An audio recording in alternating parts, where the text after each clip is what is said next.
ایک دفعہ کا ذکر ہے کہ ایک چھوٹے سے گاؤں میں رحمت نامی شخص رہتا تھا۔ وہ نہایت ہی عقل مند اور معاملہ فہم انسان تھا، لیکن زندگی کی سادگی اور محنت پر یقین رکھتا تھا۔ اس کا ذریعہ معاش پھل فروخت کرنا تھا۔ روز صبح وہ بازار جاتا، پھل فروخت کرتا اور دن بھر یہی کام کرتا۔ اس کی باتوں میں ایسی مٹھاس تھی کہ گاہک صرف اس کے پھل ہی نہیں بلکہ اس کی باتیں بھی خریدنے آتے تھے۔ رحمت کے پاس آنے والا ہر شخص صرف ایک خریدار نہیں بلکہ ایک سیکھنے والا بھی بن جاتا۔ وہ ہمیشہ کہا کرتا، پھلوں کی طرح زندگی کے اصول بھی چنے جاتے ہیں۔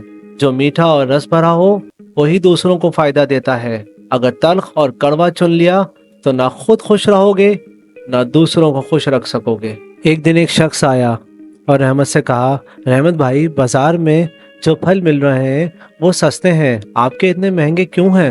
یہاں رحمت مسکرا کر بہت اچھا جواب دیتا ہے۔ کہتا ہے، بھائی، میری قیمت مہنگی نہیں بلکہ میرا وزن پورا ہے۔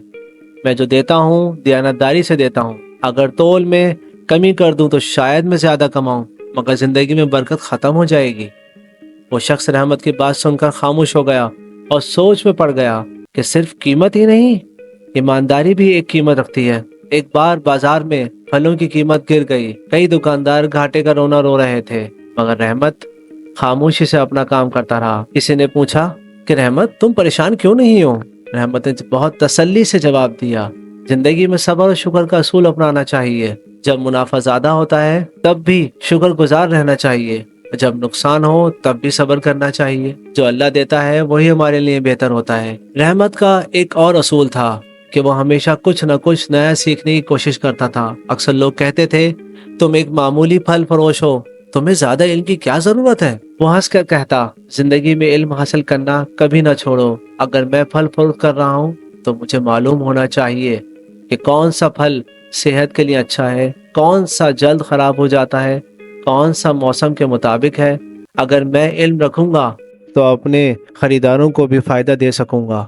رحمت صرف بیچنے والا نہیں تھا بلکہ دینے والا بھی تھا۔ وہ ہمیشہ محتاجوں کی مدد کرتا تھا۔ اگر کوئی غریب آتا اور کہتا کہ اس کے پاس پیسے نہیں ہیں تو رحمت اسے خالی ہاتھ نہ جانے دیتا تھا۔ ایک دن کسی نے اس سے پوچھا، رحمت بھائی، تم مفت میں کیوں دیتے ہو؟ تمہیں نقصان نہیں ہوتا؟ رحمت نے جواب دیا، جو چیز کسی کی بھوک مٹا دے وہ نقصان نہیں بلکہ اصل کمائی ہے۔ جو تمہارے جیب سے آ جاتا ہے وہ کمائی نہیں، جو دل سے دیا جاتا ہے وہ اصل دولت ہے۔ وقت گزر گیا۔ رحمت کی ایمانداری، عقل مندی، سخاوت کی وجہ سے اس کا کاروبار بڑھتا گیا۔ لوگ اس سے محبت کرنے لگے، اس کی عزت کرنے لگے اور اس کی کہی ہوئی باتوں پر عمل بھی کرنے لگے۔ وہ ایک عام پھل فروش سے ایک مشہور اور معتبر شخص بن گیا۔ اس کہانی سے ہمیں سیکھنے کو ملتا ہے کہ زندگی میں محض دولت ہی کافی نہیں ہوتی، بلکہ عقل، دیانت، صبر، علم، خدمت خلق اصل کامیابی ہے۔ اگر ہم یہ اصول اپنائیں تو کوئی بھی کام چھوٹا یا معمولی نہیں رہتا، کیونکہ جو اپنے کام میں عظمت پیدا کر لے وہی حقیقت میں عظیم بن جاتا ہے۔ ایسی اچھی حکمت امیز کہانیاں سننے کے لیے ہمارے چینل کو سبسکرائب کریں اور بیل آئیکن کو ضرور کلک کریں۔ شکریہ۔